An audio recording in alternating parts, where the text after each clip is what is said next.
Hello, আসসালামু আলাইকুম। এখন হচ্ছে আমরা সার্কিট বোর্ডের প্র্যাকটিস প্রবলেম 8.7 সলভ করব। যেখানে আমাদের একটা সার্কিট দেওয়া আছে। এই সার্কিটে সুইচটা A পজিশনে ছিল and t is equal to 0 সময় B পজিশনে মুভ করছে। and then আমাদেরকে V of t and VR of t বের করতে বলছে for t greater than 0। So আমাদের আগে একটু বোঝা দরকার যে সার্কিটটা t greater than 0 সময় কি করবে। t less than 0 সময় আমাদের সুইচটা এখানে ছিল and t greater than 0 সময় আমাদের সুইচটা এই পজিশন থেকে এই পজিশনে মুভ করবে। তার মানে আমার এই পাশের সার্কিট ওপেন হয়ে যাবে। সো আমরা আলটিমেটলি এটাকে বাদ চিন্তা করব। সো যখন আমাদের সুইচটা এই পজিশনে চলে আসবে তখন অ্যাকচুয়ালি সার্কিটটা কেমন হবে আমি যদি এখানে আবার রিড্র করি for t greater than 0, দেন আমাদের সার্কিটটা থাকবে এরকম।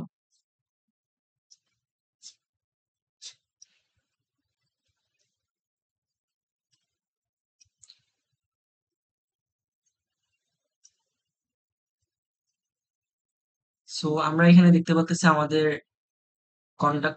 কন্ডাক্টর আছে, ইন্ডাক্টর আছে, এন্ড এগুলো অবভিয়াসলি আমরা দেখতে পাচ্ছি সিরিজে আছে, right? So series RLC circuit বলতে পারি, বাট এখানে হঠাৎ করে অর্থাৎ t0 সময় আমাদের এখানে একটা ডিসি সোর্স কানেক্টেড হয়ে যাচ্ছে। সো আমরা এই সার্কিটের ক্ষেত্রে শুধুমাত্র ট্রানজিয়েন্ট রেসপন্স দেখবো না, অর্থাৎ আমরা এই সার্কিটের ক্ষেত্রে স্টেপ রেসপন্স দেখতে পাবো। সো এটা আমাদের step response of RLC circuit করবে আর কি এখানে। So step response of RLC circuit মানে আমি আসলে এটা বলতে কি বুঝাচ্ছি, অ্যাকচুয়ালি আমরা আগে সোর্স ফ্রি থাকা অবস্থায় অর্থাৎ যখন কোনো ব্যাটারি সোর্স থাকতো না তখন আমরা ন্যাচারাল রেসপন্স দেখতাম শুধু, রাইট? আমরা শুধু ন্যাচারাল রেসপন্স দেখতাম, ভি এন্ড দেখতাম শুধু। বাট এখন আমাদের ন্যাচারাল রেসপন্স তো থাকবে, অর্থাৎ আমি যদি একটু লিখি ন্যাচারাল রেসপন্স তো থাকবে,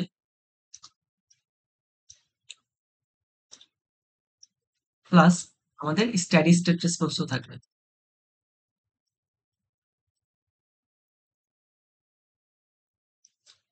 সো এটাকে আমরা তার মানে আমাদের ফাইনাল যে ভি অফ টি আমাদের যখন সোর্স ডিসি অবস্থায় ডিসি সোর্স কানেক্টেড থাকে কোন একটা সার্কিটে তখন আমরা অ্যাকচুয়ালি ভি অফ টি বের করি। ভি অফ টি মানে হচ্ছে ক্যাপাসিটর অ্যাক্রসে যে ভোল্টেজ, এন্ড যদি প্যারালালি থাকতো তাহলে আমরা আই অফ টি বের করতাম।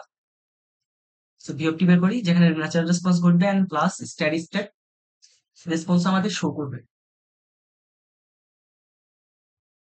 সো আই হোপ এই পর্যন্ত আমাদের ক্লিয়ার। অ্যান্ড ন্যাচারাল রেসপন্স বলতে আমি বুঝাচ্ছি ট্রানজিয়েন্ট রেসপন্স, যেটা আমাদের সোর্স ফ্রি থাকা অবস্থায় আমরা দেখতে পেতাম। ওকে। সো এখন এটার তো কয়েকটা তিনবার ভ্যালু আসতে পারে। একবার আলফা যদি ওমেগা নট এর থেকে বড় হয়, একবার আলফা যদি ওমেগা নট যদি আলফা থেকে বড় হয়, আরেকবার হচ্ছে আলফা আর ওমেগা যদি সমান হয়। তো আমি সবগুলাই আবার একটু দেখাচ্ছি। সো আমি এখানে এই ম্যাথ গুলো করার প্রসেসটা আমি আবার দেখাচ্ছি। আমি সোর্স ফ্রি থাকা অবস্থায় একবার দেখাইছিলাম, এখন সোর্স থাকা অবস্থায় একবার দেখাই। তো যদি যারা হচ্ছে এই প্রসেস গুলো জানেন অলরেডি, তারা হচ্ছে এই পার্টটা ইগনোর করতে পারে, মানে একটু টেনে নিতে পারে। সো প্রসেসটা হচ্ছে আমরা এই কেসে আমরা আগে করতাম t less than zero and t greater than zero নিয়ে চিন্তা, বাট আমরা এখন টি লেস দেন জিরো নিয়েও চিন্তা করব, টি গ্রেটার দেন জিরো নিয়েও চিন্তা করবো, অ্যান্ড টি যখন ইনফিনিটিতে অ্যাপ্রোচ করে তখনও চিন্তা করবো। আগে শুধু এই দুইটা চিন্তা করতাম, বাট এখন এটাও চিন্তা করবো। সো টি লেস দেন জিরোতে আমরা basically I of zero and V of zero বের করবো, মানে ইনিশিয়াল অবস্থাগুলো বের করবো। সো অ্যাকচুয়ালি টি লেস দেন জিরো বলতে মানে আমি টি লেস দেন টি নট এই টাইমটা ক্যালকুলেট করতেছি। ওকে। সো আই হোপ এই জিনিসগুলো এখন বোঝা যায় অটোমেটিক্যালি, এতবার বলা লাগে না। So I of zero and V of zero বের করবো এই কন্ডিশনে এসে, অ্যান্ড এই কন্ডিশনে এসে আমাদের আলফা বের করতে হবে, ওমেগা নট বের করতে হবে, অ্যান্ড দেন এদেরকে কম্পেয়ার করব। কম্পেয়ার করে আমাদের যদি এখন আমাদের এখানে তিনটা কেস অ্যারাইজ করতে পারে, যদি আলফা ওমেগা নটের থেকে বড় হয় তাহলে আমরা যেটা বের করবো সেটা হচ্ছে ক্যাপাসিটরের অ্যাক্রসে ভোল্টেজ, অ্যান্ড এই ভোল্টেজের মানটা কত হবে এখানে V of infinity plus a1 e to the power s1t plus a2 e to the power s2t। এই পর্যন্ত তো আমাদের পরিচিত, রাইট? এই পর্যন্ত হচ্ছে আমাদের এই যে ন্যাচারাল রেসপন্স বা ট্রানজিয়েন্ট যে রেসপন্স ওটা। বাট এটা আমাদের এক্সট্রা অ্যাড হয়েছে। এটা কেন অ্যাড হয়েছে? এটা হচ্ছে আমাদের এই যে স্টেডি স্টেট রেসপন্স। অর্থাৎ আমাদের সার্কিটটা একটা ডিসি সোর্স থাকার কারণে একটা আমাদের সাথে যেটা একটা ডিসি সোর্স আছে। সো যখন আমাদের ট্রানজিয়েন্ট রেসপন্সটা শেষ হয়ে যাবে, মানে আমাদের যখন ট্রানজিয়েন্ট রেসপন্সটা ডাই আউট টাইম, তাই না? মানে 5 টাও সময় পর তো আমাদের ট্রানজিয়েন্ট রেসপন্সটা শেষ হয়ে যায়, ফিনিশ হয়ে যায়। তারপরে অর্থাৎ যখন সার্কিটটা স্টেডি কন্ডিশনে পৌঁছে যাবে, তারপর আমাদের ভোল্টেজের এই যে ভোল্টেজ বলতে মানে ক্যাপাসিটর যে ভোল্টেজ, ওইটাই হবে আমাদের স্টেডি স্টেট রেসপন্স বুঝাচ্ছে ওটা। ঠিক আছে? সো ওটাকে আমরা ভি অফ ইনফিনিটি দ্বারা এক্সপ্রেস করলাম। সো তখন আমরা এটা বের করবো, মানে যা সবই সেম থাকবে, মানে এটুকু তো আমাদের আগেই করা আছে, আমরা শুধুমাত্র ভি অফ ইনফিনিটি অ্যাড করবো। অ্যান্ড যদি আলফা আর ওমেগা নট ইকুয়াল হয়ে যায়, এটা হচ্ছে আমাদের ক্রিটিক্যাল কন্ডিশন, মানে ক্রিটিক্যাল ড্যাম্প কন্ডিশন। অ্যান্ড এক্ষেত্রে আমরা শুধুমাত্র বি অফ ইনফিনিটি এক্সট্রাক্ট করবো, আর বাকি সব আগে যেভাবে ছিল ওভাবেই থাকবে। বাকি সব আগে কিভাবে ছিল, a1 plus a2t inverse alpha টি।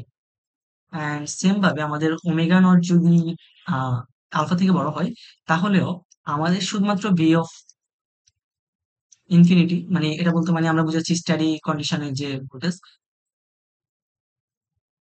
সো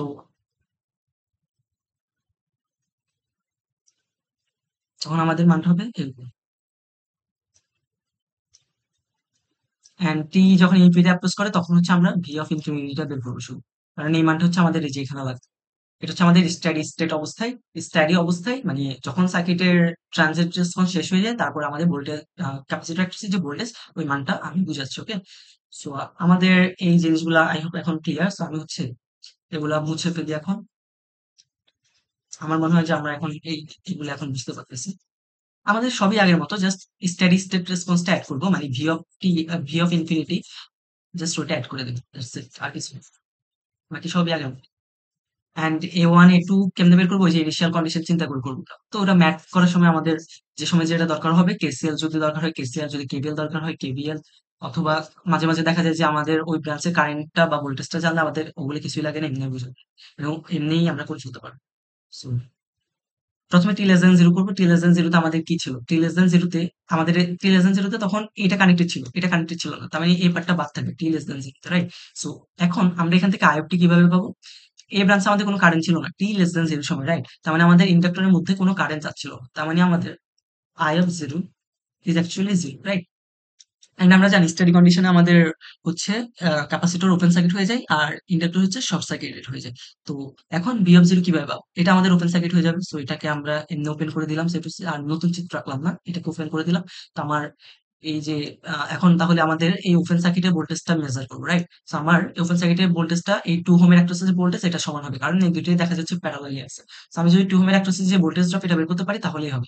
সো তাহলে আমি ভি অফ জিরো, অ্যাকচুয়ালি আমি এখান থেকে ভি অফ জিরো মাইনাস পাচ্ছি, ঠিক আছে? So V of zero minus আর ভি অফ জিরো প্লাস মানে এটা হচ্ছে আমাদের ইনিশিয়াল কন্ডিশনের একটু আগের অবস্থা, ইনিশিয়াল কন্ডিশনের একটু পরের অবস্থা, অর্থাৎ সুইচ টার্ন অন করার, সুইচটা মুভ করার একটু আগের অবস্থায়, মুভ করার একটু পরের অবস্থা। তো যেহেতু আমাদের হচ্ছে ক্যাপাসিটরের ভোল্টেজ অ্যাব্রাপ্টলি চেঞ্জ হয় না, মানে কন্টিনিউয়াসলি চেঞ্জ হয়, সেক্ষেত্রে আমরা বলতে পারি যে একটু আগে আর একটু পরে একই থাকবে মান।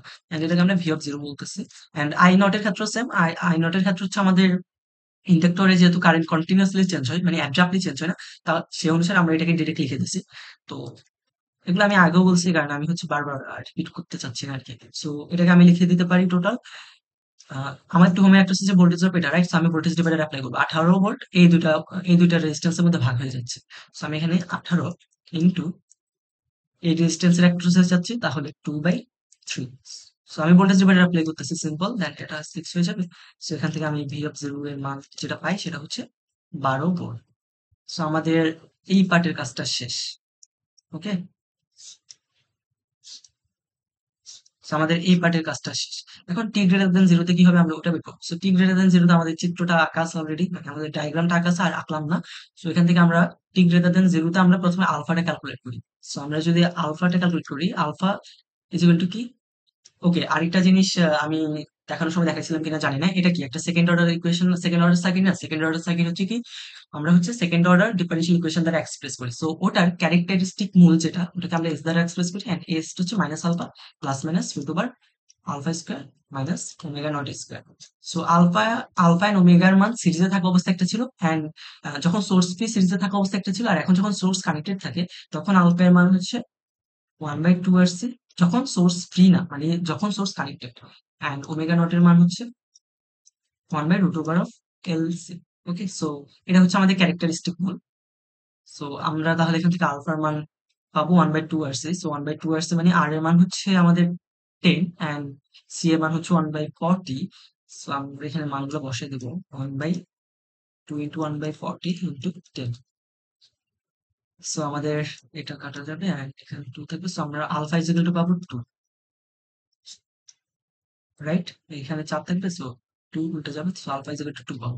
এন্ড ওমেগা নট এর মান 1/√ওভার of LC. So root over of L এর মান ছিল আমাদের 2.5, এন্ড আমাদের সি এর মান হচ্ছে 1/40।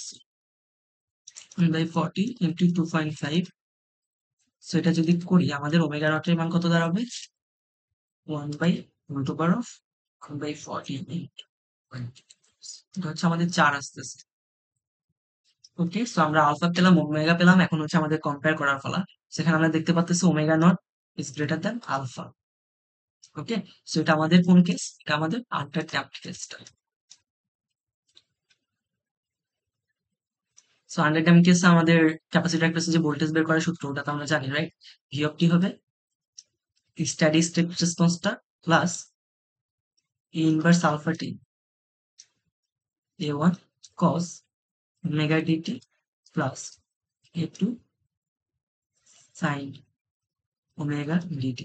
সো ওমেগা ডি এর মান কত? ওমেগা ডি হচ্ছে আমাদের root over omega not square minus alpha square মানে 4 স্কয়ার মাইনাস 2 স্কয়ার। সেখান থেকে আমরা ওমেগা ডি এর যে মান সেটাকে আমরা ১ নম্বর সমীকরণ দিয়ে রাখি। আর ওমেগা ডি এর মান এখান থেকে root over 16/12 sorry minus 12 sorry minus 4 2 square.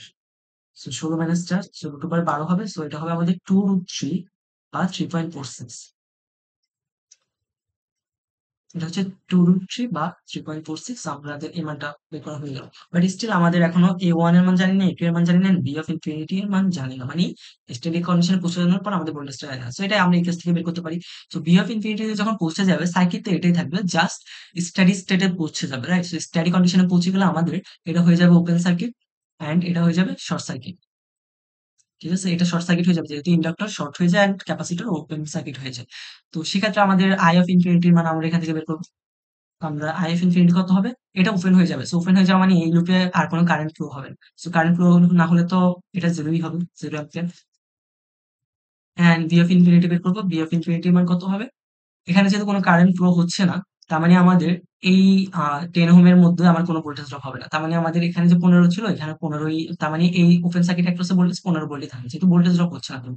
So এটা আমাদের 15 volt V of infinity. So এখন আমাদের টার্গেট হচ্ছে এ ওয়ান আর এ টু বের করা। সো আমরা ইনিশিয়াল আগের ম্যাথগুলো করার সময় আমরা দেখছিলাম যে আমরা হচ্ছে ইনিশিয়াল কন্ডিশন নিয়ে আমরা এই কাজগুলো করি। সো ইনিশিয়াল অবস্থায় করি। সো আমরা টি ইজিক্যাল টু জিরো বসিয়ে দিই উভয় পাশে। সো উভয় পাশে টি ইজিক্যাল টু জিরো বসলে আমাদের V of zero V of জিরোর মান কত? 15 সরি ভি অফ জিরোর মান কত বের হয়েছিল? 12 ভোল্ট, রাইট? 12 ভোল্ট। সো আমরা এখানে তাহলে লিখে দিই 12 equal to V of infinity এর মান তো কনস্ট্যান্ট, এটা 15 পাইছিলাম। প্লাস এটা হয়ে যাবে আমাদের 1 ই টু দি পাওয়ার 0 মান 1 এন্ড cos 0 মান 1 এন্ড sin 0 মান 0। সো আমাদের থাকবে এখানে শুধুমাত্র a1। সো এখানে আমাদের শুধু a1 থাকতেছে। সো আমরা এখান থেকে a1 এর মান পাচ্ছি -3। ঠিক আছে, রাইট? এখানে আমরা 12 বসালাম, এটা 15 এন্ড এটা আমাদের 1 থাকবে আর এটা 0 হয়ে যাবে।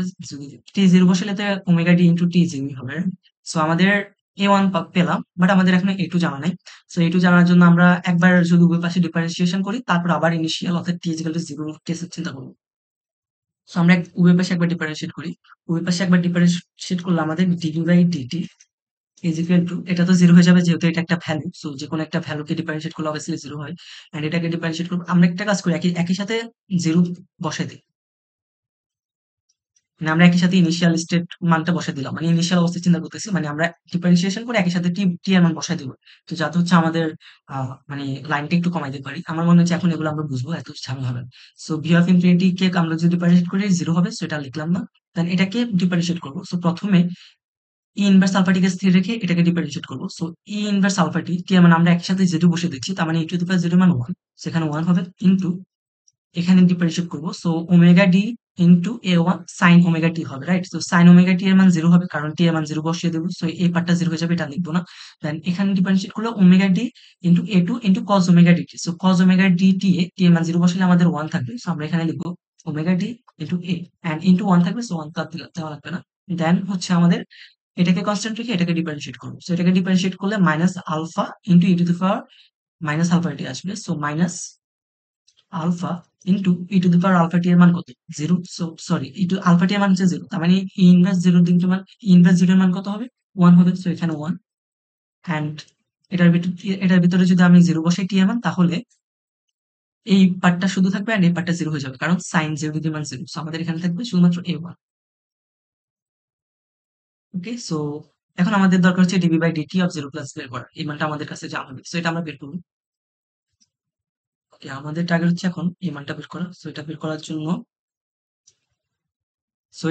জন্য আমরা কি করতে পারি? আমাদের ডিভি বাই ডিটি বের করতে হবে, রাইট? সো আমরা ডিভি বাই ডিটি কই থেকে পাই? আমাদের একটা সূত্র আছে যে আইসি যদি আমরা সামহাও জানি, আইসি হচ্ছে ক্যাপাসিটরের মধ্যে দিয়ে যে কারেন্টটা যাচ্ছে এটা যদি আমরা সামহাউ জানি তাহলে আমরা এটাকে লিখতে পারি C into DB by DT. So আমরা আমাদের টার্গেট হচ্ছে আইসিটা বের করা।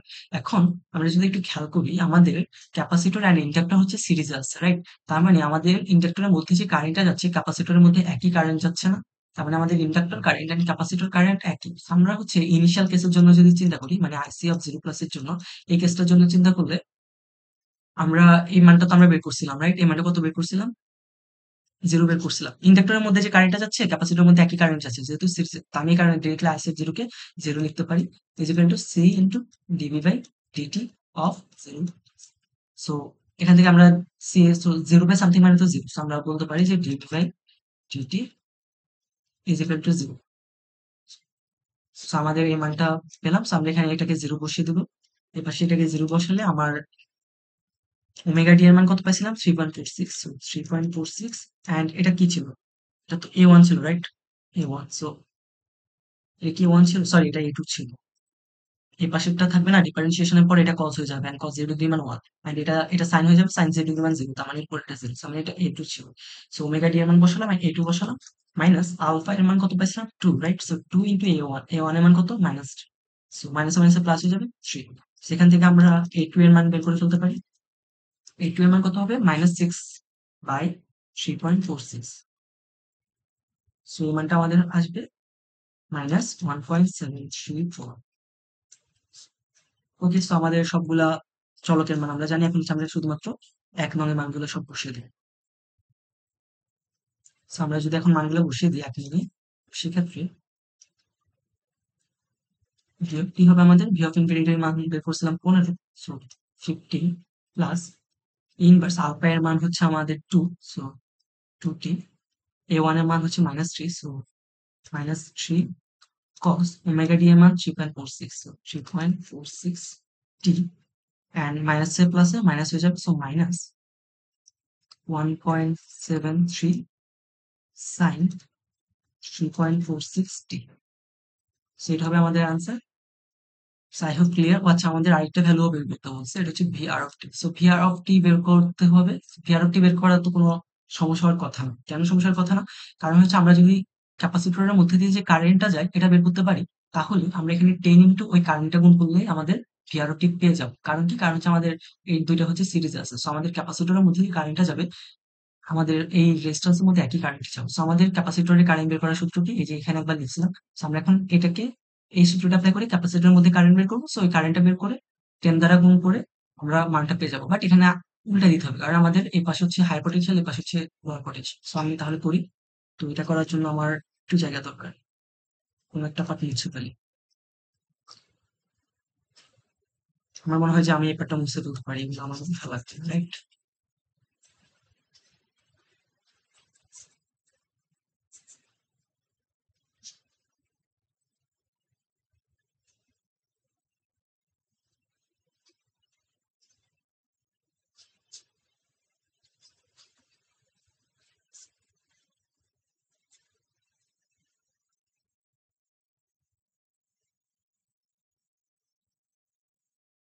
তো আইসি এর মান হবে আমাদের আইসি অফ টি এর মান হবে আমাদের C into DV by DT. So C এর মান কত? সি হচ্ছে 1/40, রাইট? সি এর মান আমাদের 1/40 দেওয়া আছে and DV by DT. DV by DT means আমাদের এই যে এটাকে একবার ডিফারেন্সিয়েট করে বসিয়ে দিন। সো 15 কে ডিফারেন্সিয়েট করলে 0। সো আমাদের এই পার্টটা করার কিছু নেই। আমাদের এখানে ইউভি ফর্মুলা এপ্লাই করতে হবে। সো আমরা প্রথমে যদি ইনভার্স 2t কে কনস্ট্যান্ট রেখে এটাকে ডিফারেন্সিয়েট করি তাহলে আমাদের যেটা দাঁড়াবে ইনভার্স 2t ইনটু আমাদের দাঁড়াবে -3 ইনটু 3.46 সাইন অ্যান্ড কস কে ডিফারেন্সিয়েট করলে মাইনাস সাইন এক্স হয়। সো মাইনাস সাইন প্লাস হয়ে যাবে এখানে। সো প্লাস 3 ইনটু 3.46 এটা হলো কত হয়? 3 ইনটু 3.46 এটা হলো আমাদের 10.38 আসে। 10.38 সাইন কস কে ডিফারেন্সিয়েট করলে সাইন হয়ে যায়। সো মাইনাস সাইন হয়ে যায় অ্যাকচুয়ালি। সো মাইনাস মাইনাস আগে প্লাস লিখে দিলাম। এখানে আমাদের 3.46t থাকলো। অ্যান্ড দেন এখানে আবার সাইন কে ডিফারেন্সিয়েট করলে কস হয়ে যাবে আর এখানে মাইনাস মাইনাস থাকবে। সো মাইনাস 1.7 ইনটু 3.46 করলে কত হয়? 1.7 ইনটু 3.46 এটা হয় আমাদের অলমোস্ট 6। আমরা 6 লিখে দিলাম। 6 cos 3.46t। এই পার্টটা শেষ। এখন হচ্ছে আমার এটাকে ডিফারেনশিয়েট করবো এন্ড এটাকে কনস্ট্যান্ট রাখবো। সো ইনভার্স 2 থেকে ডিফারেনশিয়েট করলে আমার -2 ইনভার্স 2t থাকে। এন্ড ভিতরেরটা যদি কনস্ট্যান্ট রাখি তাহলে আমার যা ছিল তা বসে যাবে এখানে, রাইট? সেখানে হবে তাহলে -3 cos 3.46t -1.73 sin 3.46t। ওকে। সো এখন আমি যদি একটু ভিতরে খেয়াল করি আমার এখানে মাইনাস সিক্স কস এই মাইনাস সিক্স কস 3.46টি আছে, আর এখানে আবার যদি গুণ করি এই মাইনাস টু ভিতরে গুণ করি তাহলে প্লাস সিক্স কস 3.46 আসবে। সো আমার এই পার্টটা আর এই পার্টটা কাটা যাবে। সো আমি এখান থেকে তাহলে 1/40 ইন্টু ভিতরে তাহলে আমি ইনভার্স টুটিটাকে বাইরে কমন নিয়ে নিই, ইনভার্স টুটিকে কমন নিয়ে নিলাম, তাহলে আমার ভিতরে থাকতেছে 10.38 সাইন এই মানটা থাকবে অ্যান্ড এই মানটা থাকে। এটা তো কাটাকাটি চলে যাবে, রাইট? সো আমি তাহলে একই সাথে সবগুলো যদি আমি যোগ করে ফেলি 3.3 10.38 এন্ড এখানে -2 ইনটু -1.73 তার মানে +2 ইনটু 1.73 +2 ইনটু 1.73 এই মানটা করলে 13.84 আসতেছে। So 13.84 sin 3.46t। সো এটা হচ্ছে আমার আইসি অফ টি এর মান। সো আমার আইসি অফ টি মানে হচ্ছে আমার আইসি হচ্ছে এদিকে যাচ্ছিল, দেন আইসিটাই হচ্ছে আমার এদিকে প্লাস, আচ্ছা এদিকে প্লাসটাকে হিট করতেছে, তার মানে আমার অ্যাকচুয়ালি উল্টানোর দরকার নাই। সো আমার তাহলে ভিআর এর মান হবে 10 ইন্টু আইসি এর মান। সো আমি এখানে লিখছিলাম ভিআর এর মান হবে 10 ইন্টু আইসি এর মান।